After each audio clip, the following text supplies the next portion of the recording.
¿En dónde estamos 5 años después de haberse logrado esa firma y sobre todo con un tema que 5 años después sigue polarizando al país, sigue generando opiniones a favor y en contra, pasiones extremas de un lado y del otro? Mire, yo sé que en Colombia este ha sido un año especialmente difícil.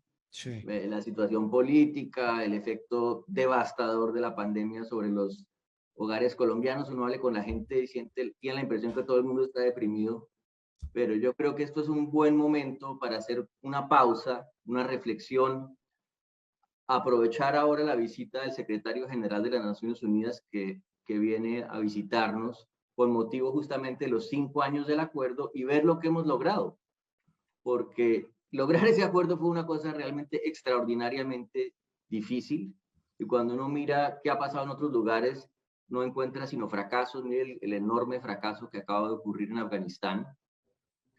Y además las estadísticas muestran que el 50% de los procesos de paz fracasan en los primeros 5 años. Ujú. Y el proceso no solamente no ha fracasado, sino en medio de toda clase de adversidades, sigue adelante con fuerza. De manera que a mí eso me da motivación, y mi actitud es una de lo que yo llamo de optimismo realista, que creo que es lo que hay que tener. Sí, en medio de ese optimismo realista y de esa frase suya, ese diagnóstico, doctor Sergio, de que el acuerdo de paz no ha fracasado, tal vez el gran lunar del que todos hablan, y ya hablaremos de justicia, hablaremos de las víctimas, pero del que todos hablan es el que tiene que ver con la seguridad. Y cuando hablamos de seguridad, no solamente es en los territorios donde antes estaban las FARC, estamos hoy viendo una cantidad de grupos criminales casi que multiplicados por 5 o 6 diferentes a los que había antes de que las FARC se desmovilizaran como guerrilla. Hoy, para usted, ese es el tema más grueso, más difícil de lograr consolidar, el de la seguridad en los territorios. Sin lugar a dudas, Juan Roberto, ese es el gran lunar del proceso de paz de Colombia, es el fracaso, digamos, de la política de seguridad. Pero esto, como todas las cosas, hay que verlo, digamos, pausadamente, hay que verlo analíticamente, porque es cierto que en Colombia en general la tasa de homicidios eh, ha seguido o bajando o se ha estabilizado. Mm. Pero cuando miramos lo que ocurre en los municipios que son parte de los llamados programas de desarrollo con enfoque territorial, de los que creo que hablaremos más adelante, los llamados PEDETs, de Sí. esa periferia, y los municipios donde está el programa de sustitución de cultivos, encuentra que esa tasa de homicidios ha subido el 20% en estos 5 años desde el acuerdo. Mm. Y encuentra que las masacres en Colombia, que parecían una cosa del pasado, se han multiplicado, según las cifras oficiales, por 4, según otros que siguen esta cosa, incluso por 8. La cifra de muertos en los últimos 5 años por cuenta de las masacres se ha multiplicado por 9, que es una cosa tremenda. Pero en el fondo, tristemente, no es muy difícil de entender lo que está pasando. Lo que está pasando es que teníamos un conflicto armado interno en Colombia. El Estado colombiano estaba enfrentado a las FARC desde hace más de 50 años. Ese conflicto terminó, pero subsiste el sistema de rentas que alimentaba el conflicto, que está en disputa por toda clase de grupos. El Y estas narcotráfico. muertes, estas matanzas, son una manera de buscar control territorial por estas organizaciones, y ahí es donde ha habido un fracaso. Ahí es donde hay que realmente hacer una pausa en el camino, revisar completamente la estrategia y pensar de nuevo cómo atacar el problema de seguridad, porque si no lo resolvemos, el proceso está en riesgo, como está ya en riesgo grave en lugares como el Cauca, Nariño. Esto no es, digamos, un tema de pasar facturas, pero el gobierno actual, en estos 3 años que lleva ya y lo que le queda, pues pensando en lo que le queda, dice, mire, el gran problema fue que en el acuerdo de paz que suscribieron ustedes a nombre del Estado colombiano, prácticamente promovieron que se dispararan los cultivos ilícitos en Colombia. Y dicen que esa, como usted lo señala, es la gran gasolina de ese conflicto que nos tiene a todos pensando en que el acuerdo, pues en temas de seguridad, ha sido un gran fracaso.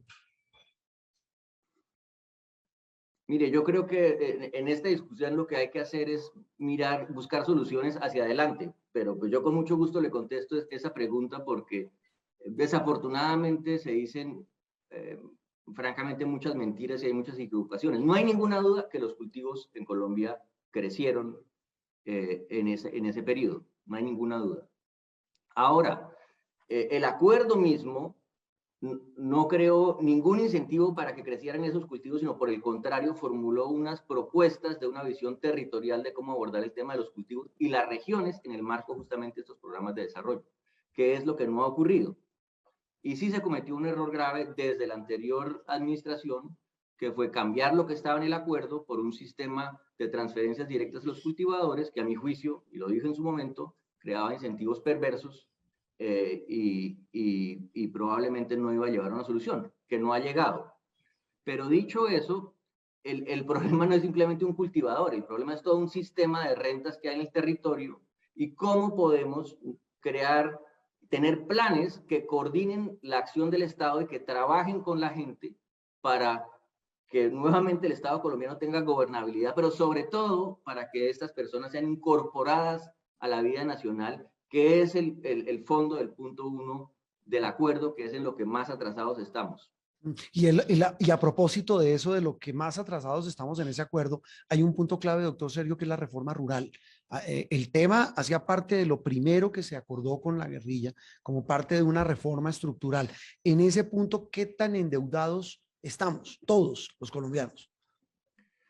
Pues primero recordemos cuál es la lógica de ese punto. La lógica de ese punto no es simplemente hacer un par de carreteras o llevar aquí un servicio a este lugar o al otro, no. Es una lógica oiga, reconozcamos que en este país vivimos todos los colombianos con los mismos derechos y hay que responderle a esos colombianos, hay que incorporarlos literalmente al país, que han estado tan golpeados por la violencia históricamente, pero también por la pobreza y francamente el abandono estatal. Entonces es una lógica de incorporación con una promesa de que al término de esa reforma se reduciría la pobreza en el 50% en estas regiones. Ese es el objetivo que supuestamente se debe alcanzar y sobre esa base no se ha hecho mucho avance. Ahora, seamos francamente lo más objetivos posible. Sí.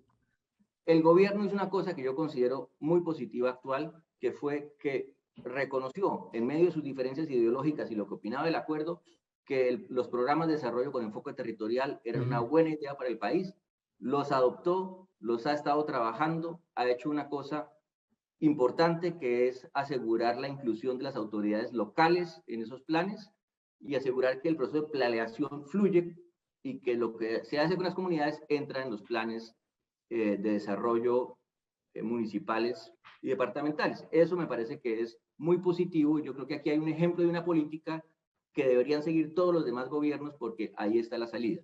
Sí. Sin embargo, sí, hay tres problemas muy graves con lo que se ha hecho hasta ahora.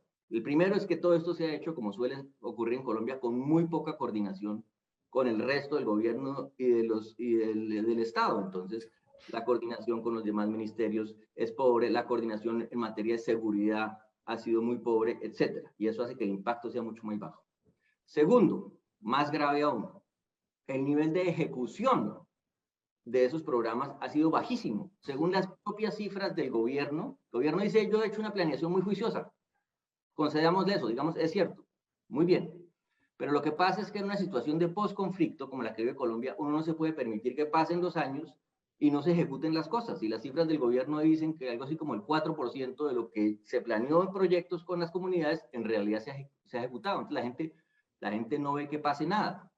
Y los planes que estaban en la reforma rural integral, los llamados 16 planes nacionales justamente para proveer servicios en educación, en salud, en todo esto, al día de hoy, todavía de esos 16, hay 7 que ni siquiera han sido aprobados. Hay un informe reciente del Congreso que dice que el de vivienda está engavetado en el Ministerio de Vivienda hace 2 años. Entonces, claro, usted hace la estructura, pero si usted no le pone carne, si usted no le mete petróleo a ese tubo, pues entonces no va a pasar mucho y la gente se va a desilusionar. Entonces, lo que terminamos teniendo es como usted entra a un centro, a una torre de control donde le muestran una cantidad de planes de vuelo, de tableros, y eso todo se ve muy bonito, pero cuando usted mira por la ventana, resulta que prácticamente ningún avión ha aterrizado. Y en el entretanto, se lo come en vivo y usted pierde el año porque hay esta disputa en los territorios entre los grupos por el control territorial.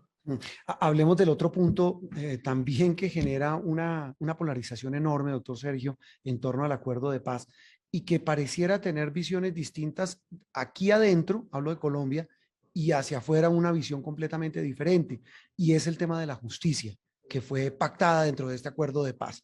Usted ya sabe y hay suficiente ilustración de todo lo que se ha dicho y se dice sobre lo que representa esa justicia transicional, pero es que hasta personas que son afines o que están de acuerdo lo que se firmó y se pactó, dicen, mire, eso está quedado. El diagnóstico que usted hace sobre ese tema, ¿cuál es? No, yo no creo en absoluto que esté quedado. Lo que pasa es que un proceso de justicia en una transición es necesariamente un proceso que despierta toda clase de emociones en la sociedad, a favor, en contra, y eso es un proceso de paz. Recordemos nuevamente a los colombianos, el proceso de paz no es sentarse en La Habana a negociar con las FARC un acuerdo y firmar. El proceso de paz es hacer las cosas como se están haciendo hoy en las diferentes instituciones que se crearon. Si usted toma una mirada comparativa internacional, realmente los tiempos han sido no solamente razonables, sino incluso cortos. Lo que ha logrado la JEP en materia de imputaciones, eso no había pasado, hay que volver a decirlo, eso no había pasado en ninguna parte del mundo, ninguna guerrilla se ha presentado ante un tribunal, ni había sido imputada por crímenes de guerra y lesa humanidad como consecuencia de un acuerdo de paz. Compare eso con lo que ha ocurrido, por ejemplo, en los 23 años desde que se firmó el acuerdo de Viernes Santo en Irlanda del Norte, donde no ha pasado absolutamente nada, no ha pasado nada, que entraron en una crisis tal 23 años más tarde que el gobierno actual de Boris Johnson está proponiendo una amnistía general para todo el mundo, una ley de prescripción, lo que en inglés se llama un statute of limitations. Todo lo contrario, y ahí Colombia, con todas sus dificultades, está mostrándole al mundo que esto sí se puede hacer. Ahora, sí, falta mucho y lo que falta es lo más difícil. Falta que la JEP muestre que es capaz no solamente de hacer imputaciones sólidas sobre la base de testimonios que le dan voluntariamente, sino también de vencer en juicio a quienes no quieran reconocer crímenes gravísimos. Eso falta. Falta que la Comisión de la Verdad, que ha hecho un trabajo, hasta donde yo sé, extraordinario en recoger toda clase de testimonios en todo el territorio nacional de lo que fue el conflicto, falta que le muestre a los colombianos que es capaz de producir un informe justo, equilibrado, que nos ayude a todos a entender qué fue lo que pasó. Falta que la unidad de búsqueda de personas desaparecidas dé resultados mucho mejores de los que ha dado hasta el momento, porque yo la siento bien quedada. Pero ahí vamos en un esfuerzo que realmente tiene la atención de todo el mundo, porque eso no ha pasado en ninguna otra parte. Sí, tal vez uno de los puntos sobre este aspecto fundamental, doctor Sergio, que más genera, pues por decirlo menos, desazón, en otros indignación, es la actitud de los mismos dirigentes de la antigua guerrilla de las FARC, el Partido Comunes, y se lo planteo de la siguiente manera. Es decir, cuando hablan de reconocimiento, casi que no reconocen, por ejemplo, el tema de secuestro, casi que no reconocen, e incluso algunos de ellos todavía lo niegan, el tema de reclutamiento de menores, el tema de la esclavitud, que la JEP lo puso sobre el tapete hace algunas semanas. Es decir, estamos hablando de temas muy gruesos y en los que en Colombia, repito, gente que incluso apoyaba o apoya el acuerdo de paz, pues esperaba una actitud diferente de las FARC. ¿Usted comparte esa visión de la forma como los antiguos dirigentes de las Yo FARC creo que no se puede han generalizar. reconocido sus crímenes de lesa humanidad? Yo creo que no se puede generalizar, Juan Roberto. Mire, cuando todavía estábamos en La Habana, como comisionado de paz, fui con Pastor Alape a Ojayá. Eso debió ser diciembre del 2015 aproximadamente. Sí.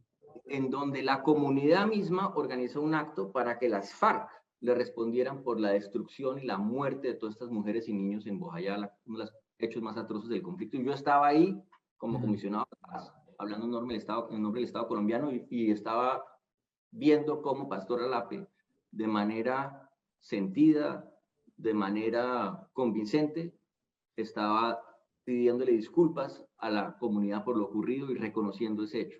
Ese fue el comienzo. Ha habido bastantes reconocimientos de ese tipo. El problema que hay en Colombia es uno de comunicación, incluso para ustedes los medios. Pasa tanta cosa en Colombia, tienen un tiempo limitado, pero ha habido muchos reconocimientos de ese tipo de los que la opinión no tiene conciencia. Ahora, claro, lo que ve la gente son quienes están en el Congreso, cómo están actuando, y uno sí quiere siempre que que mantengan esa actitud de humildad, que reconozcan lo que ocurrió y que dejen a un lado cualquier intención de soberbia. Que tal vez eso es lo que más indigna. Eso es cierto, doctor Sergio. Me quedó sonando algo que usted mencionó. En el Reino Unido están planteando, Boris Johnson, una especie de borrón y cuenta nueva, si le entiendo. ¿No Y sería eso es lo que mejor tiene en es, común con la propuesta del presidente Uribe. Ambos quieren un borrón y cuenta nueva. pero por qué si se ve bien allá y no bien aquí? No, allá no se ve nada bien, ahí le cayó todo el mundo encima, la Unión Europea, la República de Irlanda, que era cosignataria de un pacto que hicieron en el año 2014 que se llama el Stormont House Agreement. Todas las comunidades de Irlanda del Norte, nadie quiere eso, pero simplemente que allá tienen tristemente hoy en día un gobierno populista como en tantas partes del mundo, y entonces piensa que lo que más le sirve políticamente es hacer ese tipo de propuestas, pero Entonces, eso no es ninguna entonces realidad. se la volteo. Entonces usted no es partidario, no está de acuerdo en una propuesta de esas, de una ley de borrón y cuenta nueva en torno a este tema No, del eso es acuerdo de una paz. barbaridad, eso no sirve para absolutamente nada, eso no tiene ninguna ¿Por qué no? legitimidad, ningún apoyo, y lo que hace eso, Juan Roberto, lo que hace eso es poner en una absoluta inseguridad jurídica, no solamente a las FARC, sino aún más a todos los miembros de la fuerza pública que de manera valiente hoy están reconociendo lo que ocurrió, están yendo a la JEP, y por eso ocurrió lo que ocurrió, que es que una cosa inédita. Yo Mm. sé que en Colombia se vio, pero tal vez no se reconoció suficientemente la importancia estratégica e histórica de que la Corte Penal Internacional cerrara la investigación sobre Colombia, sobre la base del trabajo que estaban haciendo todas las instituciones, pero en particular la JEP. Es decir, estaba diciendo, este sistema que se acordó en La Habana y que se está poniendo en práctica, consideramos que está dentro del marco del Estatuto de Roma, y esto le abre una luz, no solamente a Colombia, sino a muchos países en conflicto, de que es posible hacer paz con justicia. Y Mm. ese es el camino por el que hay que seguir. Todo lo demás nos lleva a un naufragio. Mire, una pregunta final, doctor Sergio. ¿Qué sigue y qué viene? Y se lo pregunto por algo clave que usted sabe que viene para Colombia, que es el proceso electoral. Difícil, duro, doloroso en algunos casos, polarizante, donde pues va a haber de todo en esta campaña de cara a las elecciones presidenciales del año entrante. El acuerdo de paz, ¿cómo lo ve metido en todo este huracán político que se avecina y que ya estamos metidos aquí en Colombia?